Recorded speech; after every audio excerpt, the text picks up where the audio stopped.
In this video, I want to discuss multiplicative inverses of square matrices and their relationship to determinants. Okay, we need some definitions here. Suppose that A is an n by n matrix. Okay, since the number of rows equals the number of columns, that means it's going to be a square matrix. The multiplicative inverse of A, written A, it looks like to the negative 1 power, doesn't it? Okay. A inverse, if it exists, now that's important to pay attention to this. Not every square matrix is going to have a multiplicative inverse. But if it exists, that multiplicative inverse is going to satisfy the following. A times A inverse is going to be the same as A inverse times A, and this is going to be I subscript n.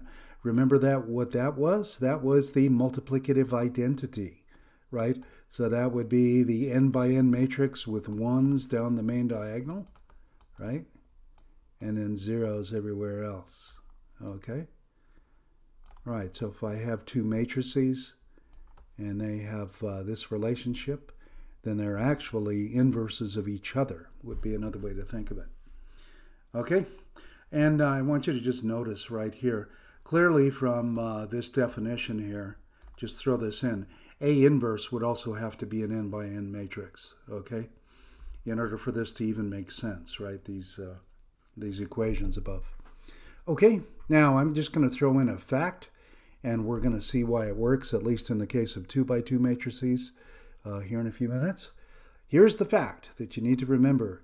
A inverse for a square matrix exists if and only if its determinant is non-zero. Okay, if its determinant is non-zero, then A inverse exists. Okay, all right. So we think of what is the determinant determining? It's determining, well, amongst other things, it's determining whether or not a multiplicative inverse for the square matrix exists. Okay, let's look at something I'm calling example 1 here. Let's say I've got this is A, reading across 2, 5, 1, 3. Then I claim A inverse is 3, negative 5, negative 1, 2. Okay, I claim that's true. Well, how would you prove that if this is A inverse? How would you prove that? Well, you'd come back to the definition here, right? Now, these are 2 by 2 matrices, so you would have to show these products up here is what? I sub 2, okay? So what you want to do is multiply these together, okay? So I have A times the supposed A inverse, okay? So 2, 5, 1, 3 times 3, negative 5, negative 1, 2. And if you actually go through the motions of multiplying those, you indeed get what? The multiplicative identity for 2 by 2 matrices, 1, 0, 0, 1. Okay? By the way, it is a theorem. I'm not saying it's obvious, but it is a theorem. If they multiply together one way to give you the multiplicative identity, it's also going to work the other way with no further ado. So I actually know, in this sense, this equation is redundant because I happen to know that theorem, okay? But I'm going to show you anyway, okay? Here I reversed it, so I've got A inverse then A. The product there is also 1, 0, 0, 1, okay? As you can see, just by multiplying it out. So these are inverses of each other. I could say then if this is A, then this is A inverse. If I gave this a name like B instead of A inverse, then B inverse would be A. Okay? Alrighty? Speaking of B, let's take a second example. Okay? Example 2, I have a 2 by 2 matrix again. It's going to be 1, 2, negative 1, negative 2. I claim this doesn't have an inverse. Okay? And I'm going to show you that 2 different ways. Okay? The first way is just taking my word for it about determinants here. Let's take the determinant of B. The determinant of B, you remember, product of the main diagonal elements minus the product of the off-diagonal elements. That's negative 2 minus negative 2, which of course is 0. Therefore, what? It doesn't have an inverse. Remember, a square matrix has an inverse if and only if its determinant is non-zero. Well, this one is 0, so it doesn't have an inverse. Okay, so that's using that little fact above, okay, which I never proved to you and essentially never will except for 2 by 2 matrices coming up. Okay, let's take a different method. Now, I'm not going to ask you to do this every time, but I just want you to see the failure in a different way here. Okay, so more into the nitty-gritty here. There's something else, slight idea I'm going to introduce here also. Anyways, let's try it. Do you see here is my matrix B, okay, the 1, 2, negative 1, negative 2, and I'm going to try to find a matrix B inverse that satisfies what? The product is equal to 1, 0, 0, 1, right? Okay, let's say I gave that a try. Now, I want you to just think of this first column here. I would be doing what? I would be saying this matrix B times the vector, column vector, AC should give me what? This first column of the identity, right? Okay. All right. Now, if I did that, remember that would be equivalent to just saying, go to Gaussian elimination here. That would be like going what? 1, 2, 1. With I've got what? A above that column and B and C above this column. And what? Negative 1, negative 2, 0, right? Might as well just draw this whole thing in here. Okay? I've got A above this column and C above this column. I'd be trying to solve that. Okay? By the way, I'm going to throw this in at the same time because this is a formulation in your book for computing inverses without determinants. Okay, so just a little introduction here.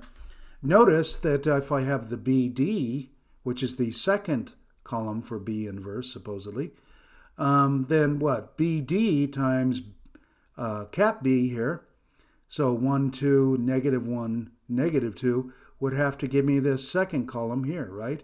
0, 1. Okay, so it would have to give me that column there. Okay, so I'm doing a funky Gaussian elimination here.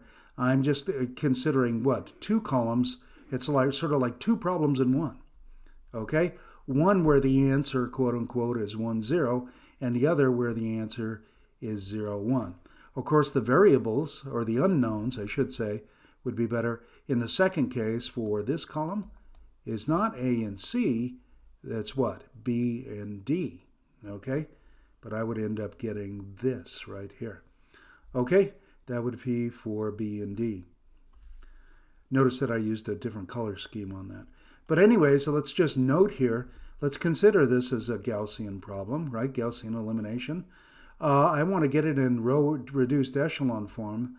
Okay, that matrix to the left of the dashed line. So I want a 1 right here and zeros in the rest of that column, that first column. That's easy. I would just go what? Row 1 plus row 2 replaces row 2. When I do that, I get what? 1, 2, okay, 1, 0. The first row is unchanged, but the second row would be what? 0, 0, 1, 1.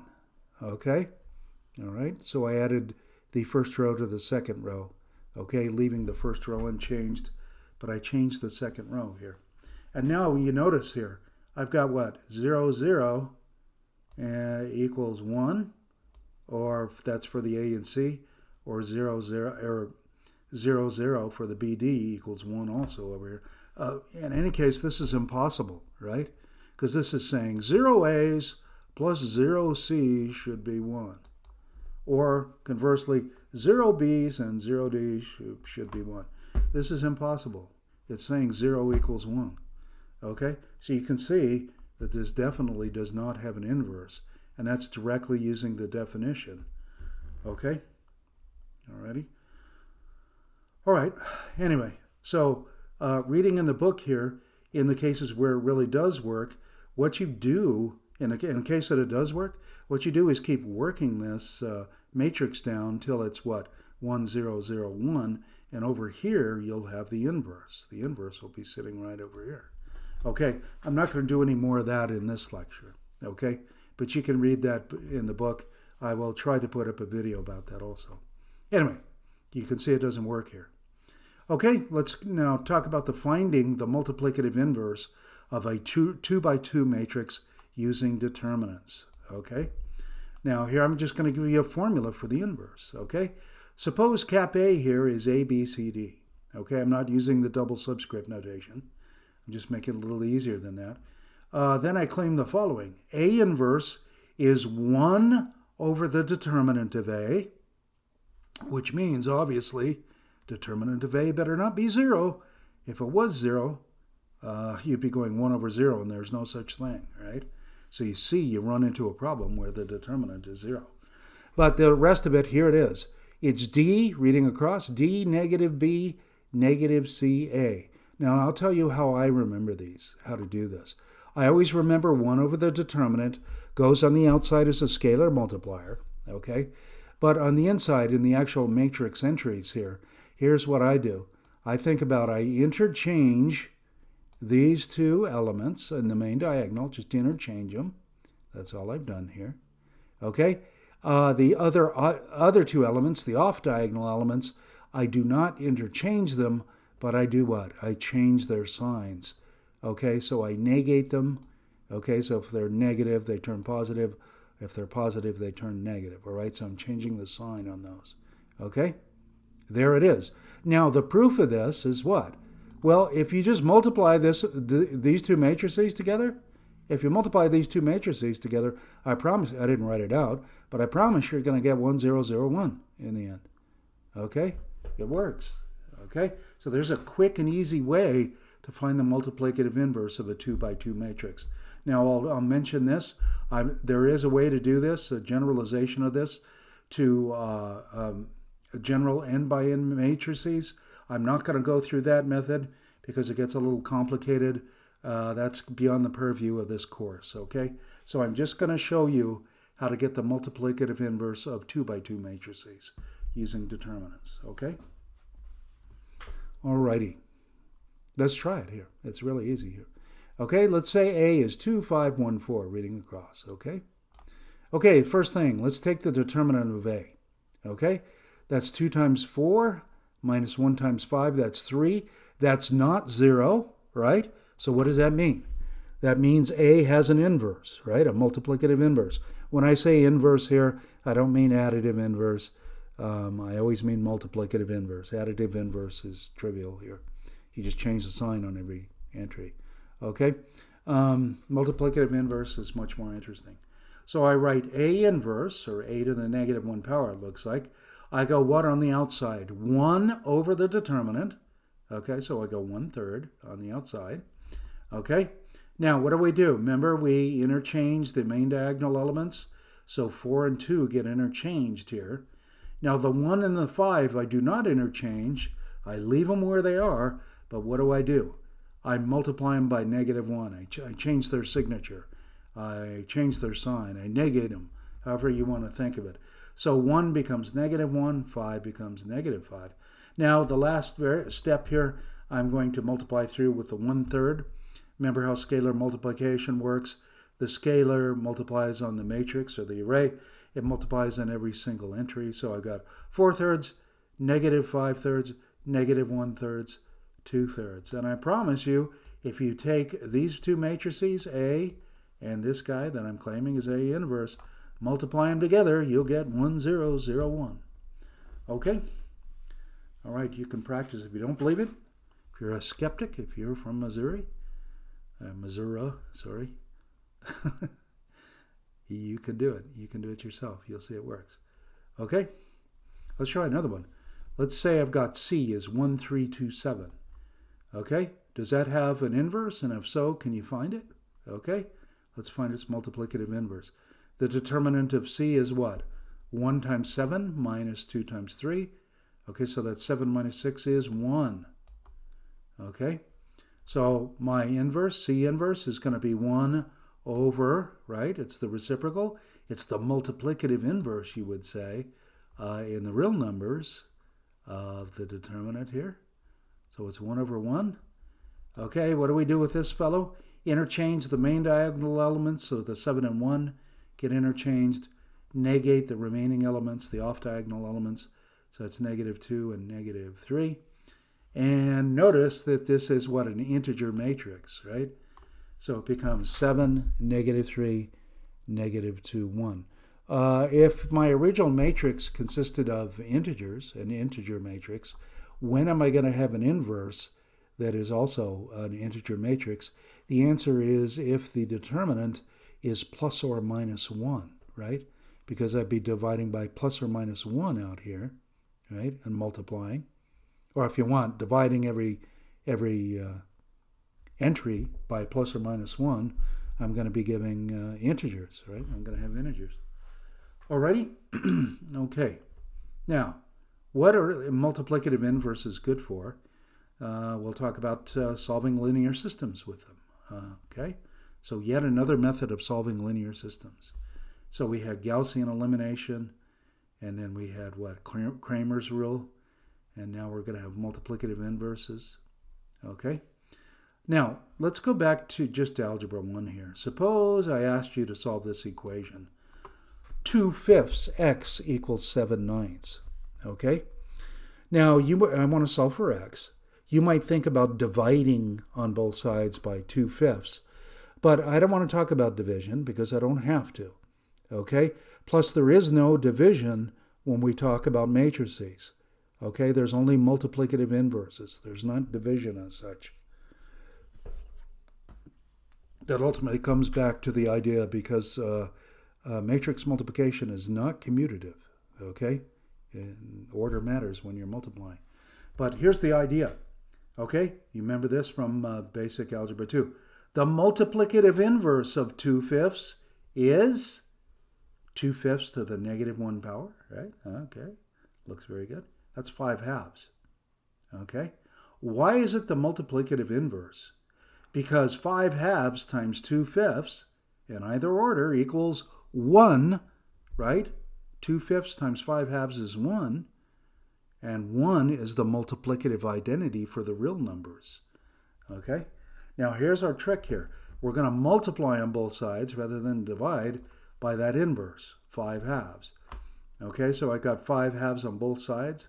Notice how I've written it over there on the left. Okay, that's not that vital for real numbers, but it is for matrices, so we have to be careful here. Okay, now we have an associative property here. You know, naturally, these two are together, right? The 2/5 x. And this stranger comes in, the 5/2. Okay, now what can we do?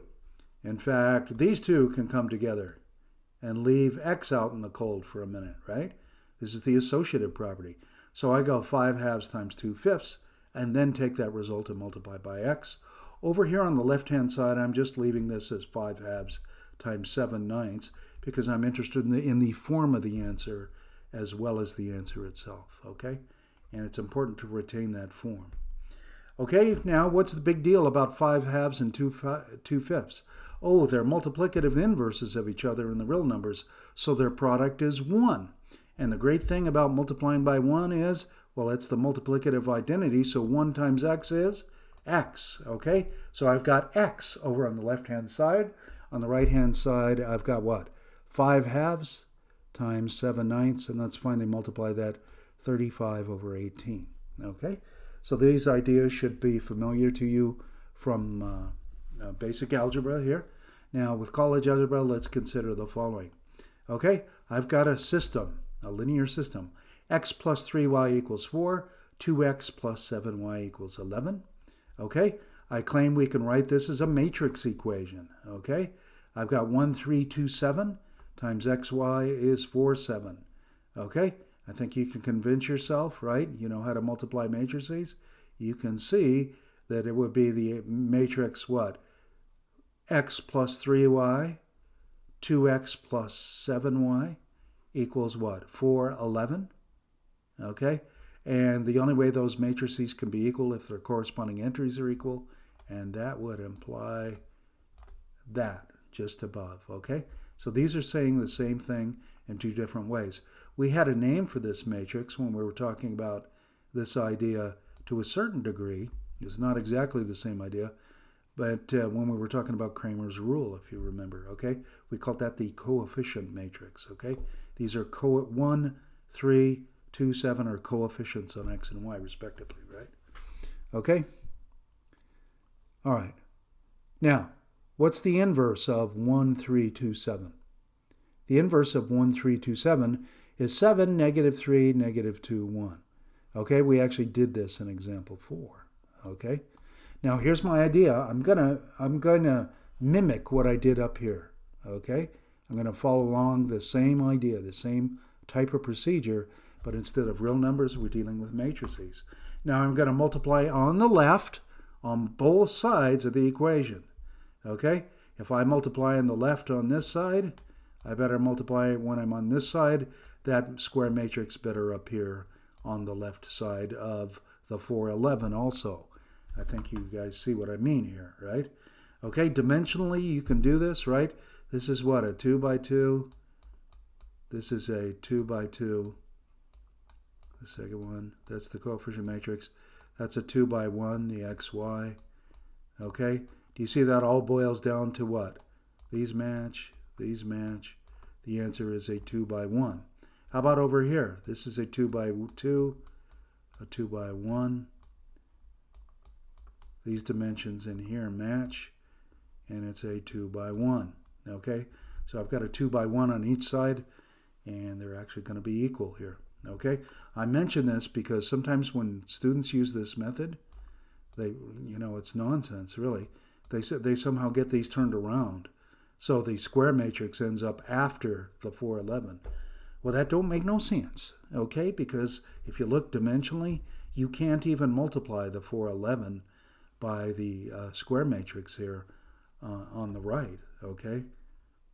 All right, anyway, so enough preaching. We have the associative property. Remember the associative property for matrices. We never proved that, but we stated it was true, thank goodness. Okay, so in other words, I'm going to have these two guys associate first, and this time the xy is out in the cold. Again, on the right-hand side of the equation, I'm going to just leave these guys alone here. Again, I want the form of the answer, not just the answer. Okay? What's so great about these two matrices? They were multiplicative inverses. So when I multiply them, I get 1, 0, 0, 1. I've got my xy there, and these other two, the matrix, and then, remember we called that a vector too? Maybe that's what I should be doing. I'll call it 411 a vector, right? It's a column vector. Anyways, when I go 1, 0, 0, 1 times xy, I get xy. That's what I want, right? This will give me the answers. I can just read them off. Okay? So this is the idea. I've got xy is the multiplicative inverse of the coefficient matrix times the 411. Now, if you actually work that out and compute it, multiply those together, you get negative 5, 3, okay? Negative 5, 3, so that x is the negative 5 and the y is the 3, and I've encapsulated that right there. Okay, now let me jump in here. I just want to reiterate here. This was our original matrix equation, okay? So I had the coefficient matrix times xy is 411, and we found this ultimately implies that xy is the multiplicative inverse of the coefficient matrix times the constant vector, okay? Some people would write it this way. Now, A is the 2 by 2 matrix. That's the coefficient matrix. Maybe I should have called that C for coefficient, but I didn't. Okay? When you put a little bar on top of an X or a C or something, that indicates it's a column vector. Okay?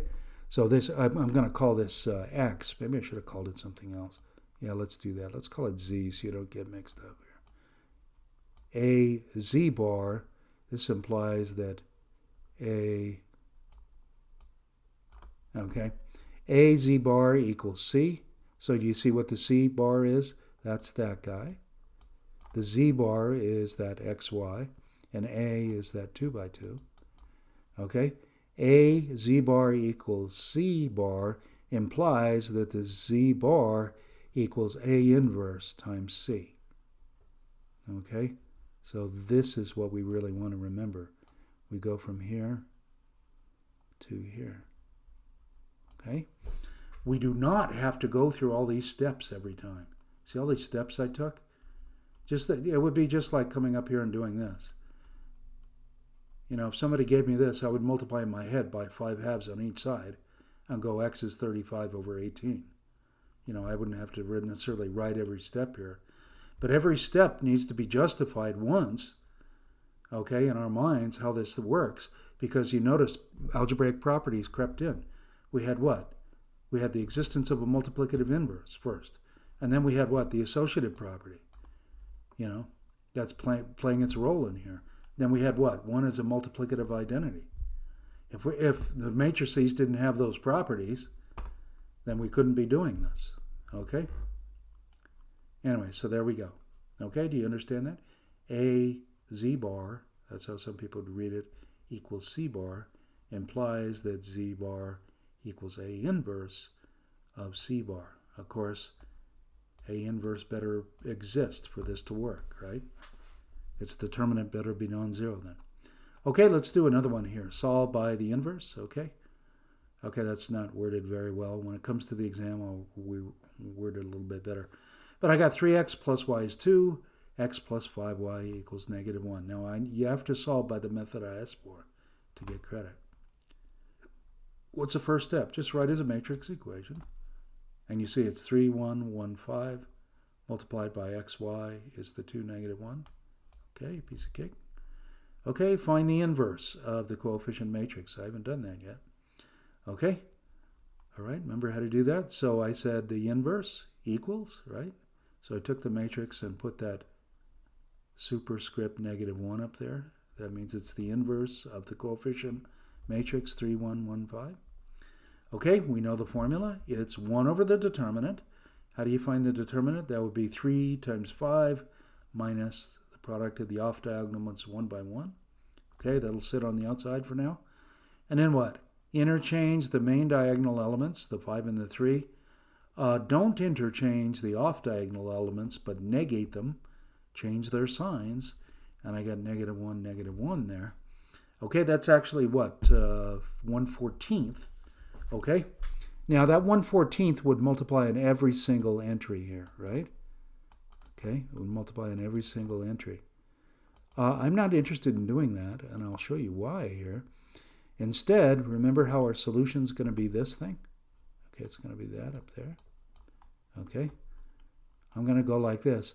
Well, if this is true, okay, here's our original equation, then the xy should be what? The inverse times what? The 2, -1, like that. Now, if I just leave that 1/14 on the outside, we have a scalar associative property, right? I think I'll just leave that 1/14 on the outside. I would rather not deal with fractions before I have to. So what I will do is actually multiply these matrices together first. And then in the end, that'll give me a vector, right? A column matrix. And then I can just multiply by 1/14. Okay, that sound good? So I've got 5 times 2 is 10. 1 and 1 is 11. 1 times 1 is 1, so it adds to 11. Okay, the 2 multiplies on the -2. The -1 plus on the 3. That adds to -5, so I'm going to take 1/14 of that. So you can see here, ultimately, x is 11/14 and y is -5/14.